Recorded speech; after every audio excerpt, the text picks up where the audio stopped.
عفان بن مسلم صفار نے بیان کیا، کہا کہ ہم سے داؤد بن ابی الفرات نے، ان سے عبداللہ بن بریدہ نے، ان سے ابو الاسود علی نے کہ میں مدینہ حاضر ہوا۔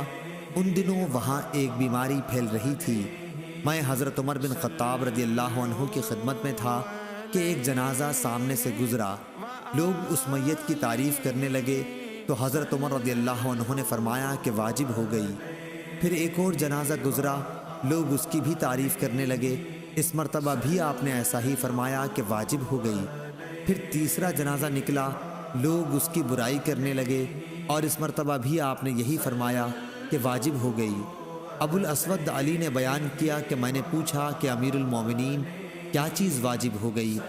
آپ نے فرمایا کہ میں نے اس وقت وہی کہا جو رسول اللہ صلی اللہ علیہ وسلم نے فرمایا کہ جس مسلمان کی اچھائی پر 4 شخص گواہی دے دیں اللہ اسے جنت میں گا۔ ہم نے کہا اور اگر 3 گواہی دیں؟ آپ نے فرمایا کہ 3 پر بھی۔ پھر ہم نے پوچھا اور اگر 2 مسلمان گواہی دیں؟ آپ نے فرمایا کہ 2 پر بھی۔ ہم نے یہ نہیں پوچھا کہ اگر 1 مسلمان گواہی دے تو کیا؟ صحیح بخاری حدیث نمبر 1368۔